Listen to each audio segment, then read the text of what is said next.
Welcome to the Women's Sanctuary, the podcast about tending the soul of women, sisterhood, and the rise of the sacred feminine. I'm your host, Arlia Hoffman.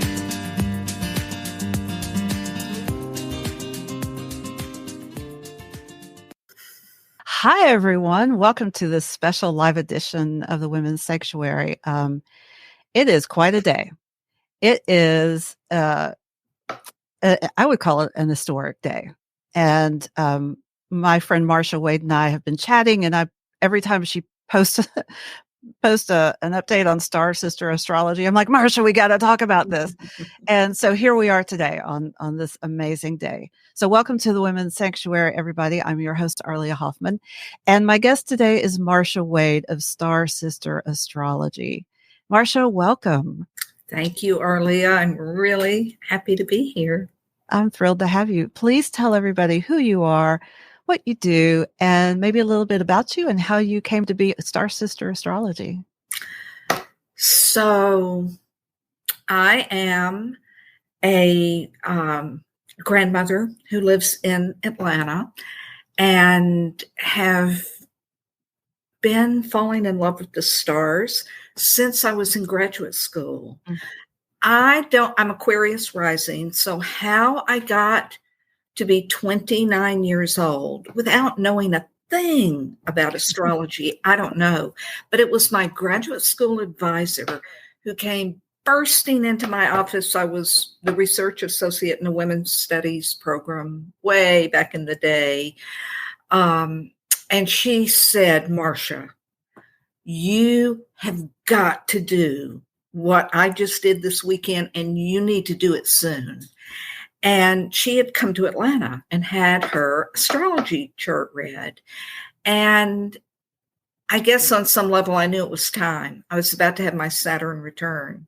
So within a couple of weeks, I was driving over to Atlanta and walked into the Daily Planets Astrology Center, no longer there.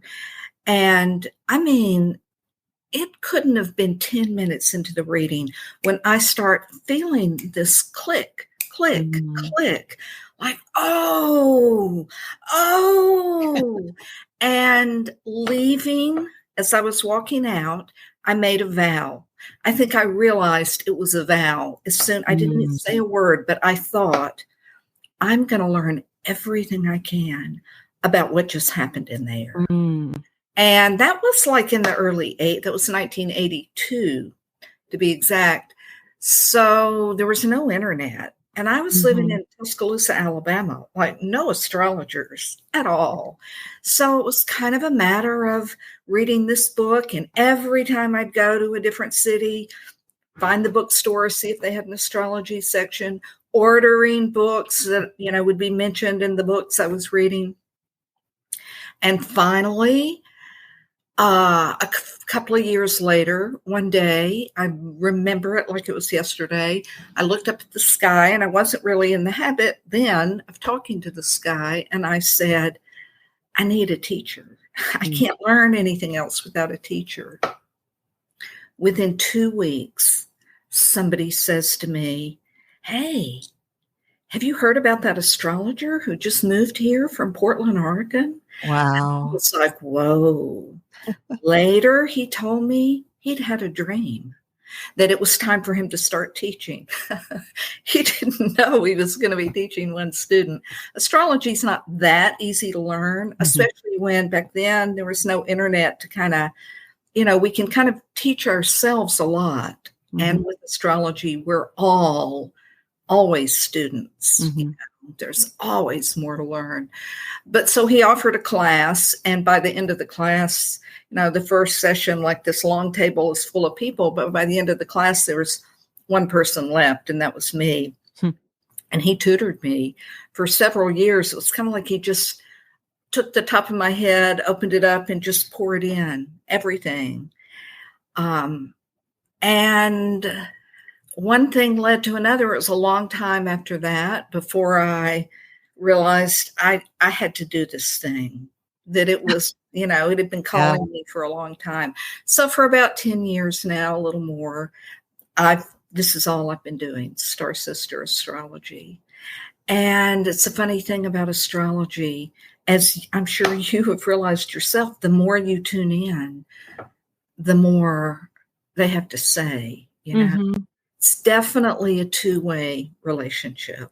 Yeah, like the deeper you go, there's more information. There are always nuances to pull out of your own chart, but then as things happen, they're just like there's this aspect in this transit. Like it's kind of an endless library of information. It is. And yet, the other part that I love so much is that, I'm going into my 41st year. I have a very low boredom threshold.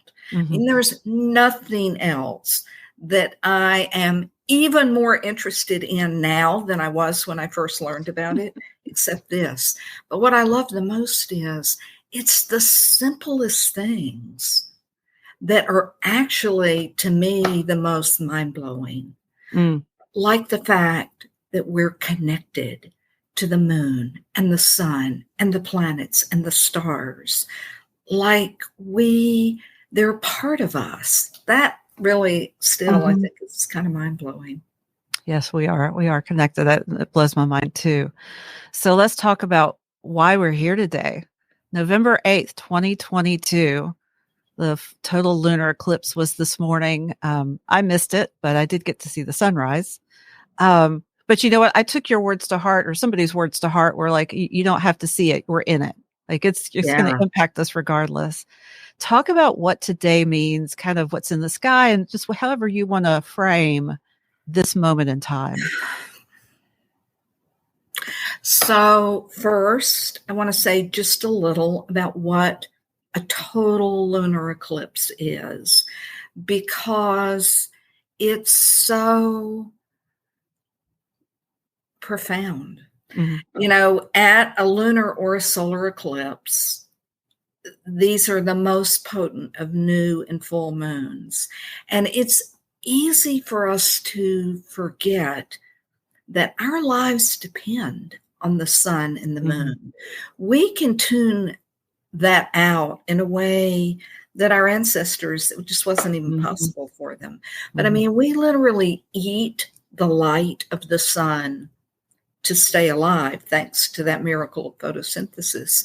And the moon, she stabilizes our orbit, here on the earth. She regulates all the waters. We're mostly water. She's our deep, intuitive, felt sense. And people have known since we were first here, the moon is our memory keeper. She's our timekeeper. And these eclipses have been studied for millennia. And we've known for that long that eclipses they're part of these cycles. They're very complex and mysterious. And every eclipse belongs to a family of eclipses that recur every 18 years, 11 months, and about 8 hours, or 8 days. And each of these families, they're called Saros families, they either start at the North Pole and wrap their way. Every eclipse in the series happens 10 to 11 degrees ahead of the last one. So they're slowly wrapping around the globe, or they start at the South Pole and they're slowly wrapping up the globe. And it's really mind-blowing to follow the passages of these cycles and to see it's like they're evolving an energy. I don't think anybody really understands like what we're part of that is so much bigger than us.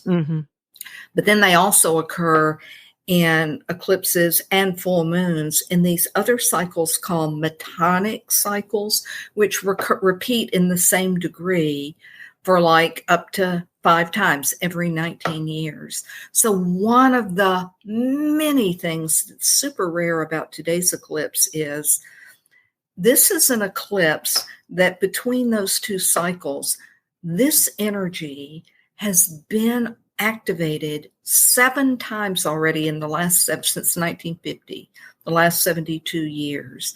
So, you know, and the years are like 1950, 1968, 1984, 1986, 2003, 2004. If you were alive in any of those years, that's when you started getting ready for this eclipse today. You know, something, it's not like a machine, it's like an organic process that we've been in training into. But this eclipse, like every total lunar eclipse, had a special purpose, because what happened early this morning, as the moon got darker and darker, the reason is she was moving into the Earth's shadow. And the shadow is what everything casts. You know, if we exist, we cast a shadow. And it's what we haven't seen. And as Jung, who was born at a very astrologically significant time, telling us really the theme of this era we're in, it's time to wake up to what we're really part of. But as he realized, the shadow has things that we're afraid to see about ourselves. And some of them are because they're just too brilliant. And some of them are because they're just too scary or shameful or horrifying. And the moon at a total lunar eclipse, she's moving right into that shadow. And she's kind of feeling all that we've been afraid to feel, all that we haven't wanted to see, the good and the bad. And she's doing that so she can let it go, as much of it as she can. And we can take our lives to a new level. Now, eclipses all eclipses have a primary purpose, which either is to welcome in something really new, or to let go of something that's like dead skin, dead weight. This eclipse, its purpose is to welcome in something that's really new. And the moon, another thing that made it unusual is the moon was almost exactly conjunct the first planet we ever discovered, the planet Uranus. Even his discovery was a breakthrough. He's associated with the genius spark in every single one of us. Even as a planet, Uranus is the most nonconformist body in the solar system. All the other planets are twirling like tops on their vertical axes. Uranus rolls around the sun on its horizontal axis. So, and about Uranus, the one thing all astrologers will say sooner or later, expect the unexpected, predict the unpredictable. But whatever it is, it's meant to wake us up to who we really are, what's really possible. And of course, we always think we already know that. Right, we do. And so we always think, well, we've got it all figured out. It's those people who don't. And that's why I think Uranus gets a bad reputation, because he upsets our apple, has a way of upsetting our apple cards. Okay, so remind us of how Uranus is connected to this. He's eclipse. was within a degree of the moon. Okay. Like when the moon was doing her shadow dance, she was directly aligned with Uranus. So as she's letting things go, as she's bringing things in, his fingerprints are all over it. I'm looking down because I'm reading this post you wrote last night, which was just also lit me on fire again. I was like, oh my God, I can't wait to talk to her tomorrow about this. So so you talked about Uranus, and you also talked about how a lot of this happens beyond our conscious mind, right? It's not something not much of it anyway, is going to be right here in front of our faces, at least for right now. But then you say that tomorrow, this sun opposes Uranus as well. Yes, right. And that Sun Uranus opposition. So, two things about it. One is that opposition happens in the middle of the retrograde of every planet who's further away from the sun than we are here on Earth. That's all the planets except for Venus and Mercury. When they're retrograde, at the very heart of their retrograde, so really the whole reason they go retrograde, they get to a point where they're like, I don't even know what I'm doing anymore. I need to go back. I need to realign with the heart, because that's what the sun is, the heart of our solar system. And for each one of us, wherever our sun is, that sun rules our hearts too. It's the heart of our lives. And the sun, like our hearts, is the only energy creating being in the whole solar system. The whole thing is held together by that one star. So when any planet gets to the exact middle of the retrograde, it's opposing the sun. Now, we live in a culture of domination that's all about control. And so when we hear the word oppose, we automatically think of like it's adversarial and somebody's trying to do something to us. But the moon and the sun themselves show us at every full moon, like they're talking to each other. They're seeing each other from across the sky. Have you ever seen that quote by Rilke about a marriage where two people, they know they're separate. They're looking at each other against a wide sky. That's when true love is really possible, not when we're just using somebody to, for our fantasy of them. So these oppositions are turning points for the relationship between Uranus and the sun, between our nonconformist genius and the great heart. They're realigning tomorrow. And that happens inside of each one of us, definitely up there in the sky. But we're connected to all those planets. That's the whole big idea behind astrology. It's not separate from us. We're part of it. It's part of us. So, yeah, we're all making a big realignment with our unique genius, our most out-of-the-box, nonconformist, seeing it our own way. The United States was discovered, was created just a few years before Uranus was discovered. And within weeks of Uranus's discovery was when the Articles of Confederation were signed. And when I read that, I thought, Articles of Confederation, I've heard of those. But, in school, they have a way of making all these really fascinating things seem so boring.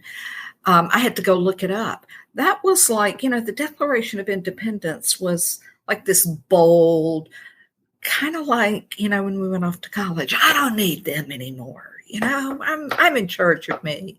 But there wasn't a whole lot to back it up. Yeah. But by the time Uranus was discovered, they were ready to put their plan, flawed though it was.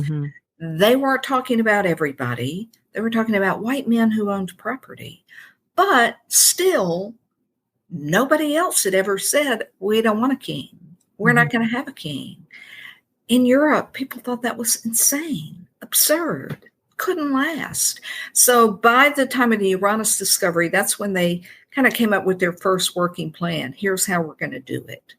It's like, now we're serious. We've got a plan. We're not just a bunch of hotheads going off to war, Yeah. And now we're in our Pluto return, or the U.S. is in its Pluto return. Right. Going through a huge metamorphosis.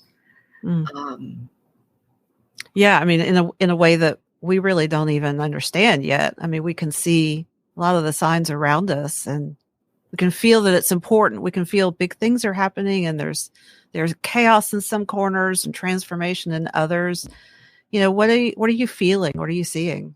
Well, one of the things I've been really fascinated by is how often in these last few years, since really Saturn and Pluto were in Capricorn together, really we can see it for the last 5, 6, 7, 8, 9, 10 years, but the last 4 years have been especially intense. Mm-hmm. The eclipses so often have occurred in degrees that are connected to the 17th century. In particular, one very powerful eclipse, and I can't remember now which one it was in the last few years, was in a degree, and I don't even remember was it the last, often the last time we've had eclipses in some of the degrees have been in the 17th century.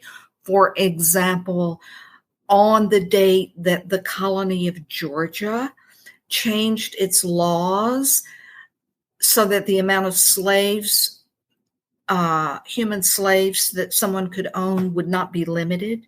And they did it because they were about to apply to become a colony. So they were a territory, I guess. And it was a crucial piece of defining the South as this empire based on human slavery. Yeah. And the eclipse that happened this morning is part of a Saros cycle that began in 1680. These are long cycles that last 1,000, 1,200, 1,500 years. This morning eclipse belongs to a family that began in 1680 when the Virginia colony passed the Casual Killing Act. And the Casual Killing Act said, if anyone killed an enslaved human being, they would be considered as acting in the interest of the slave owner and would not be charged. They would be considered immediately acquitted of any crime.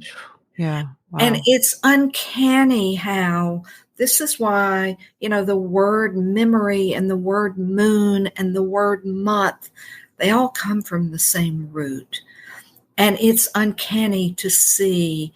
And if you just track, if you go back with this eclipse today and think back to November of 2004 and 2003 and 1984, you're probably going to see some things coming up for you now that in some way are connected to what happened then. And the moon is telling us in these times, we need to look really deeply and how we judge human value and what it's based on, because the patterns that are associated with seeing people who have white skin, people who own property, people who have more money, the patterns of seeing those as the only people who matter, those patterns, they're not taking us anywhere we want to go. It's time to see that. And and those systems are just disintegrating that upheld all those beliefs. Yeah. Wow. So is that the implication of being, in the same cycle as when those ideas were generated? Right. Yeah. It's the same energy coming to us now in a different form, but it's the same energy wanting to be seen and transformed. Transformed. Yeah. Wow. Yeah. Well, may we grow and learn. Yes. Well said. So there are some other things going on in the sky, just a few. Let's talk about Venus and Mars. Yes, well, so Venus and Mars are very relevant to all of this. You know, they're the two planets who are closest to the Earth. So really, we tap them every minute of our lives, waking or sleeping. Venus is what we want and why we want it. She's really in her highest form. She's the power of our love. And the ancients knew something that we have forgotten. That's a life-changing power. That's not just like the icing on the cake. You know, what we love and how we value, that can change the world. And it's meant to. And Mars, he's our agency, our ability to move towards what we want. He's our energy, our drive, our motivation, and all the Mars people in our lives. And those two, Venus and Mars, they're the most storied lovers in the cosmos. A very stormy love, not always tranquil, but very creative. And right now, and Venus rules the sign of Taurus, where we had this eclipse this morning, where Uranus has been since 2018 and still is going to be until 2027, 2026. I can't remember now which one. Mars is the ancient ruler of Scorpio, or the sun is. So they're both in the midst of their own transformations. Venus made a very powerful and auspicious conjunction to the sun 16 days ago, on maybe 18, 17 now. It was on October 22nd. She has a very intricate pattern, and once every 4 years, she makes a conjunction with the sun in the same 5 signs over and over. It's called the Venus star point. It's like a field of love that she's tracing in the sky around our planet, and also in your own birth chart over and over and over again, creating this field of divine feminine love. Well, this star point that she made on the 22nd was the first one in Libra since 1779, and she'll be making Libra star points for a little over a century now. The first Venus star point she made in Libra that last time was 1771, just before the Declaration of Independence was written, just a few years before, when we might remember Abigail Adams wrote to her husband before he went off to the committee that was drafting it, remember the ladies. Because if you don't, we will foment a rebellion. Well, they didn't remember the ladies, but Venus did. And in those years of that last time we had a Venus star point, we saw women like Sojourner Truth, Harriet Tubman, Susan B. Anthony, Elizabeth Cady Stanton. We saw women writing about women's lives, from Louisa May Alcott to the Bronte sisters, really changing literature. We saw women painters, women painting women like Mary Cassatt and others, the first women photographers, and they always were documenting the lives of women.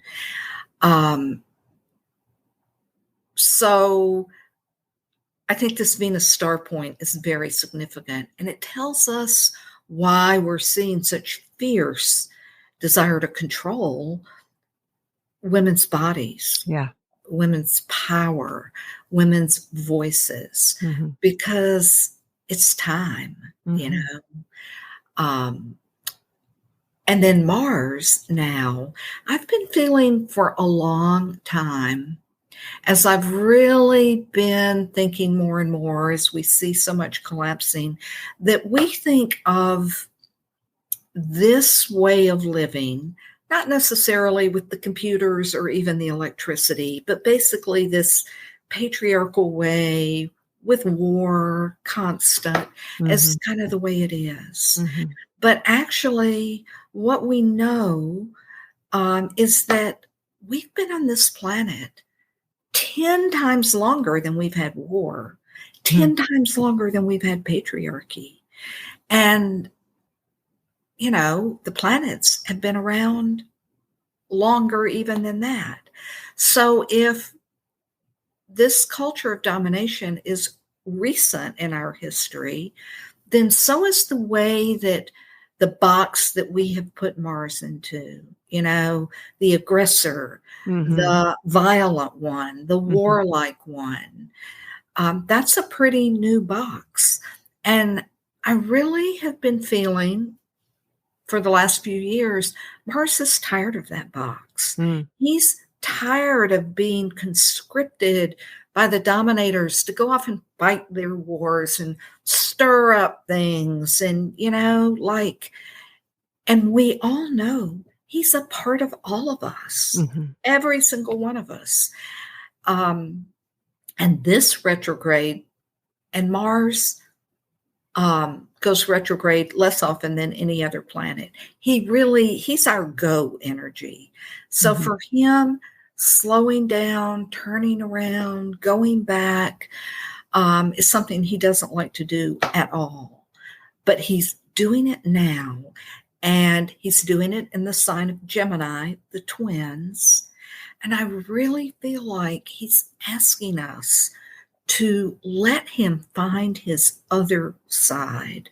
Who has he been? Let us find the green man, let us find the horned god. Let him out of that prison cell of the warrior, the killer, the murderer, the rapist. And that requires a lot. For us to do that, we have to pull back. We have to take off the lenses that, where we look at everything that way. But the thing also about this retrograde that makes it, two things that make it unusual. First of all, Mars hasn't had a complete retrograde in Gemini since 1943, late 1943 into early 1944. Those were the last, that was the past the turning point, heading into the end of World War II, and a fight against the very fascist totalitarian tendencies we see all over the world now. Right. Now, we can never go back. I don't think fighting is the answer. But there is something that was a moment of I think a good moment for Mars, and I think now he's saying, now what else is possible? And to learn from the last time.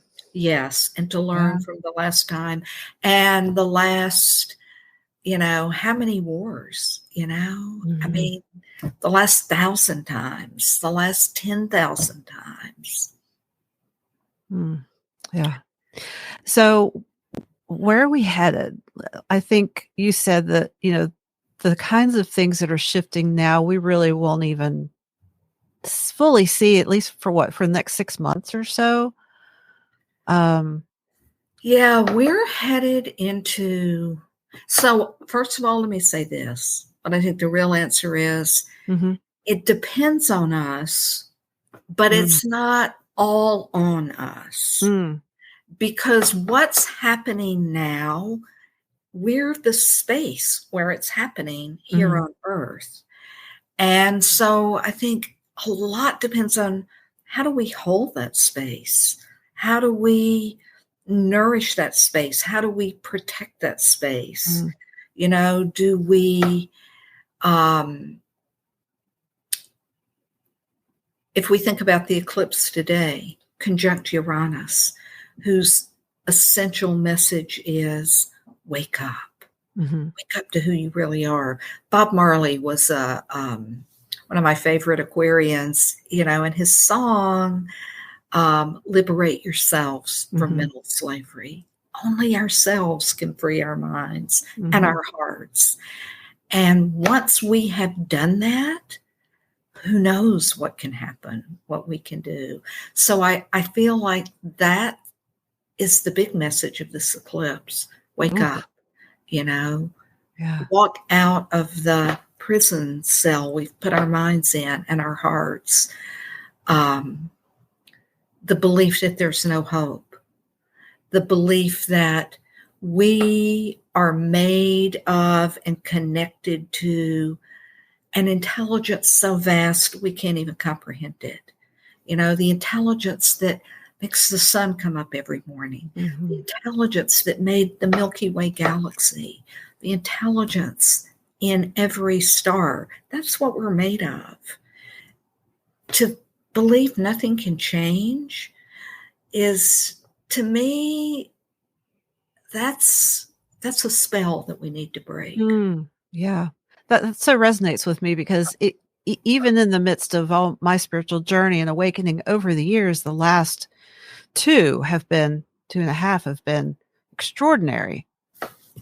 And I have felt that really strongly, that like whatever I'm doing physically, mentally, and spiritually, it's all serving to break that mental slavery, all those belief systems. I remember a couple of years ago realizing that I was in this belief system that, at my age, it's all downhill from here. And I'm like, wait a minute. Yes. Wait a minute. That's just a belief. And that's a spell. That's exactly. a total spell. Exactly. Because, if you look at all those Paleolithic goddess figurines that for a long time were described as fertility goddesses, but you look at those bodies, those long drooping breasts, that's not a woman of childbearing age. Those are old women. Those are grandmothers. And those are the ones. Those are the statues that we find. Those are the wise women. That's right. Yeah. So I think there's a reason that spell has been put on the idea of a woman growing old, that we're so afraid of it, because those who cast those spells, they know.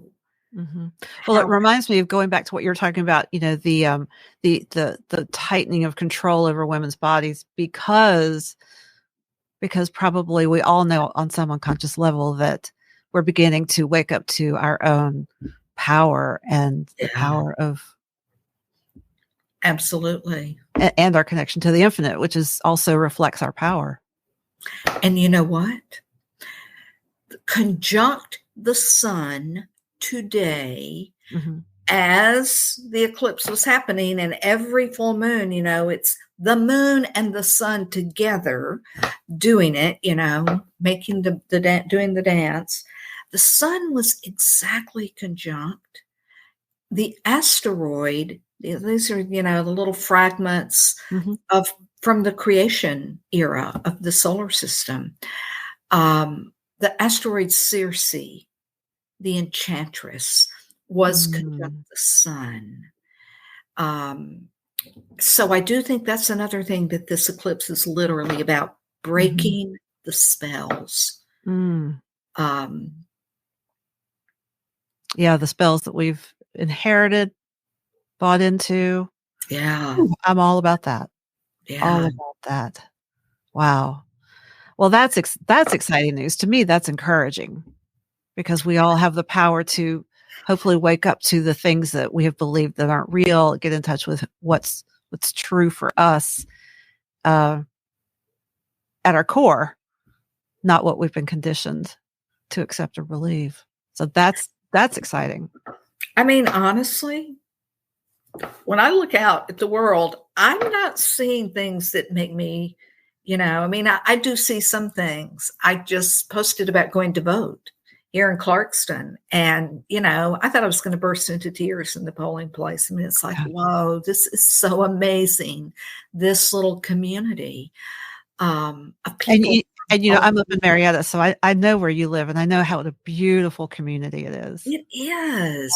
And so I don't want to say, all I see when I look around is doom and gloom, because, right down the road are, something that really softens my heart. But, there's a lot going on that's very troubling. And yet, when I look at the astrology, I'm often like, whoa, it's so everything we need is right here for us. Yes. But we have to say yes. And one of those spells, I think, is that it would be really, really hard. And we would have to work so hard. And basically, it's that spell that says you're on your own. Nobody's going to help you.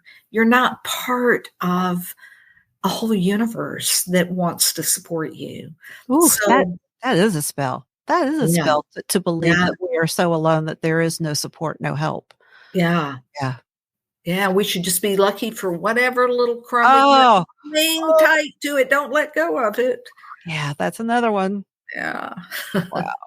I was thinking recently that, in this really heightened time, the universe has really been showing up for me. Like, I take one baby step and I can literally see Right. the domino doors start opening. And I'm just so clear that my task is just to go through the door. Like, gather Yes. everything I need, don't run from it, go through the door. And then I take the next baby step, and then these other dominoes open up, and it's been, uh, it's not frightening. It's been exhilarating. It's also been terrifying, I but get it. I'm but it's right also there with you. exciting because I'm like, oh, okay. All right. I do have, agency, which is part of what I just named my new business, but Yeah. Oh, agency and wonderful. power. Yeah.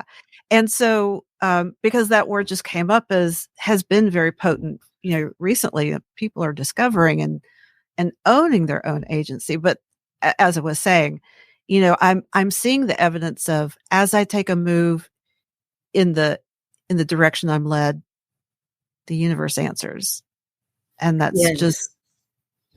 that's, that's what I need to see. That's what's so exhilarating, is seeing, okay, I'm not alone. I am supported.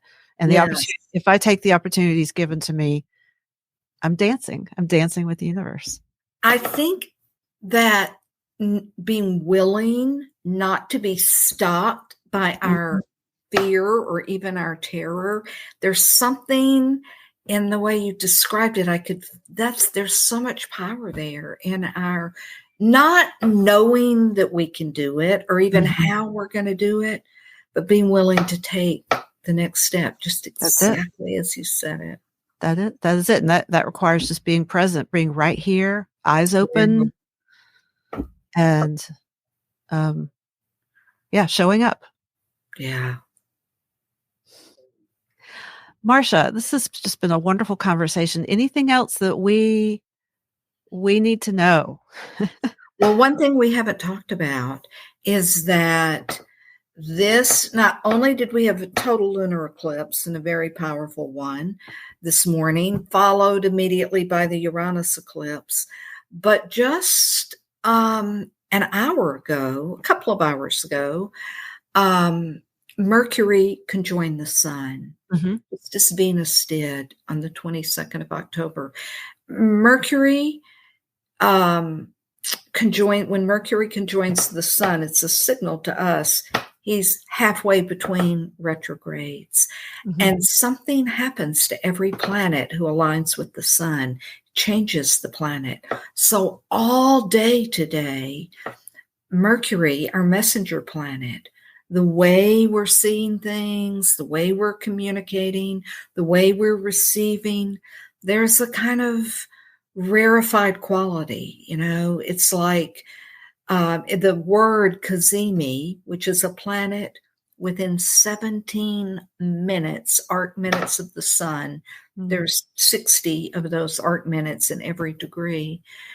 The word Cazimi means in the beams of the heart. So Mm. our ability to transmit information and receive it is purified today. We're really our messenger energy is in the heart. And so that's an important thing for us to just one more way. It's like the universe today is not just bowl facing, pay attention, be present, free your mind, free your heart. What do you need to let go of? That's bold-faced, and then it's italicized, underlined, and there's like 5 exclamation points behind it. Beautiful. Well, what a perfect time to have had this conversation. It is. And it just kind of happened, right? Yeah. Yeah. Well, we followed the nudges, right? Yeah. Follow the nudges Right. and show up. Literally.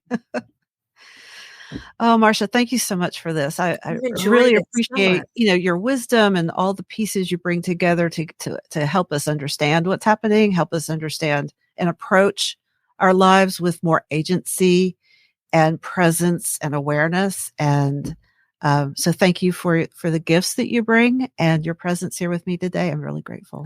Oh, thank you for having me. It's so wonderful. You're such a resonant person to talk about all this magic with. I've loved it. Absolutely. Thank Thank you. you. So that's it for us today. Thank you, everyone, for joining us. We're so glad you could be here. We will see you again next time here on the Women's Sanctuary. Thank you to Marcia Wade. Feel free to go online, get more of our episodes, like and follow, review. We really appreciate that for great guests such as Marcia. So thank you so much. Y'all have a great day.